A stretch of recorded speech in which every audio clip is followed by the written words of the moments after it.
ব্যবস্থা আমাদের দেশে আছে, পাশাপাশি অন্যান্য যেই প্রস্তাবনা বিভিন্ন রাজনৈতিক দলের পক্ষ থেকে এসেছে আপনারা নিশ্চয়ই পড়েছেন, আপনাদের প্রত্যেকের হাতে আছে।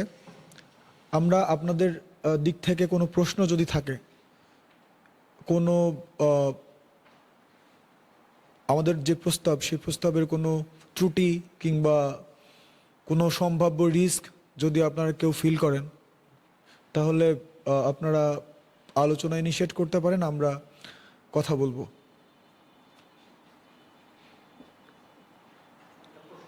শিওর। ওপেন প্রাইমারি ইলেকশনের মাধ্যমে আমরা যে এই যে অনেকগুলো ইলেকশনের দিকে যাচ্ছি, আমরা যদি দেখি যে জাতীয় নির্বাচন আয়োজনে কত টাকা খরচ হয়, তাহলে এই যে আমি ওপেন প্রাইমারি ইলেকশনটা করতে যাবো, এটা আসলে এটা আউটকামটা কি, যে আমি এত টাকা খরচ করবো বা রাষ্ট্র কেন এত টাকা খরচ করতে চাইছে? আচ্ছা, প্রথম কথা হচ্ছে বাংলাদেশের গত জাতীয় নির্বাচনে সম্ভবত 1500 কোটি টাকার আশেপাশে খরচ হয়েছিল। তো এবারে জাতীয় নির্বাচনের আগে আর একটা ওপেন প্রাইমারি নির্বাচন অনুষ্ঠিত করতে যদি 2000 কোটি টাকাও খরচ হয়, 6 লক্ষ কোটি টাকা বাজেটের একটা প্রজাতন্ত্রে, যেটাকে আমরা রিপাবলিক বলছি, যেখানে জনগণ 6 লক্ষ কোটি টাকা দিচ্ছেন এবং যেই দেশের পার্লামেন্টের মিনিট প্রতি ব্যয় মনে হয় কয়েক লক্ষ টাকা, সেই দেশে মোটের উপর 2000 কোটি টাকার এক্সট্রা খরচ।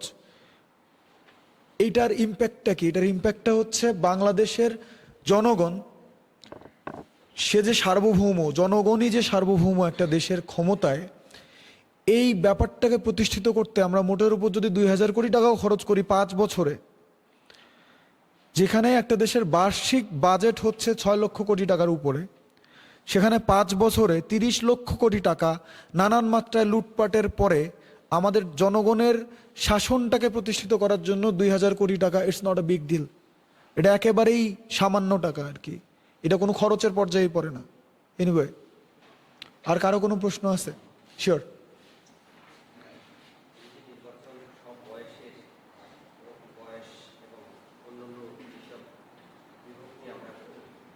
জি জি জি।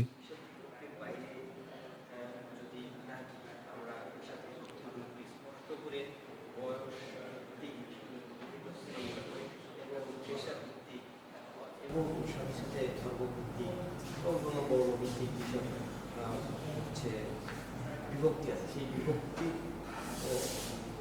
জনগণকে আলাদা আলাদাভাবে নির্বাচনের অন্তর্ভুক্ত করে তাদের মতামত নেওয়ার পরে যদি আমরা এটা জেনারেলাইজ করি, সাধারণ আপনি বলতে চাইছেন যে বিভিন্ন এজ গ্রুপ, আমি যদি আপনার প্রশ্নটা ঠিক মতো বুঝে থাকি আপনি আমাকে কারেক্ট করবেন, বিভিন্ন এজ গ্রুপ, বিভিন্ন ধর্মীয় কমিউনিটি, বিভিন্ন মার্জিনাল কমিউনিটি, প্রত্যেকের জন্য প্রপোর্শনের মানে রিপ্রেজেন্টেশনের যে আলাপটা আপনি করছেন, তাই তো?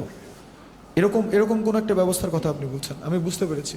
আচ্ছা, ব্যাপার হচ্ছে এই প্রশ্নটার একটা মানে এই প্রশ্নটার আসলে দুইটা ধারা আছে, দুইটা এজ আছে। প্রথম কথা হচ্ছে, রাষ্ট্র, আমরা যখন রাজনৈতিক জীবনে তথা রাষ্ট্রীয় জীবনে যখন প্রবেশ করি, তখন রাষ্ট্র মূলত এটা ভুলে যেতে বাধ্য তার নাগরিকদের কার ব্যাকগ্রাউন্ড কি, এটা রাষ্ট্রের সার্বজনীনতার প্রশ্ন।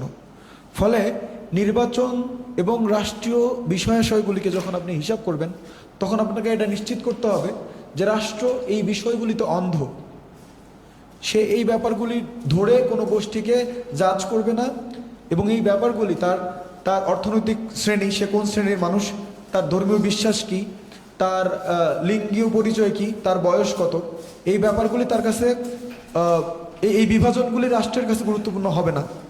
হ্যাভিং সেড দ্যাট, আপনার প্রশ্নটা এই জায়গা থেকে গুরুত্বপূর্ণ যে বাংলাদেশের মতো রাজনৈতিক বাস্তবতায়, বিশেষ করে যেখানে প্রবলভাবে নাগরিক অধিকার নানানভাবে খণ্ডিত হচ্ছে, সেইখানে বিভিন্ন মার্জিনাল কমিউনিটি, বিশেষ করে তাদের রিপ্রেজেন্টেশন এনশিওর করাটা রাষ্ট্রীয় জীবনে, সেটাও একটা গুরুত্বপূর্ণ দায়িত্ব।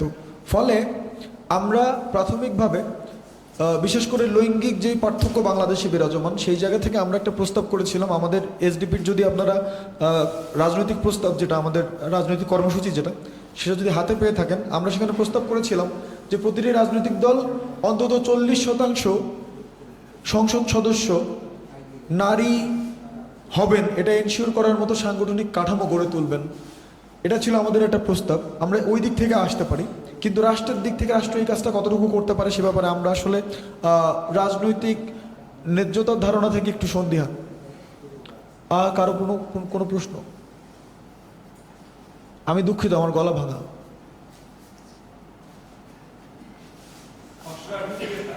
ছয় নম্বর পয়েন্টে লেখা আছে সাধারণ নির্বাচনে অংশগ্রহণে আগ্রহী কোন রাজনৈতিক দল সংশ্লিষ্ট আসনে ন্যূনতম 2 জন প্রার্থীকে প্রাথমিক নির্বাচনে প্রতিদ্বন্দ্বিতা করা হয়। কোন আসনে এক প্রার্থী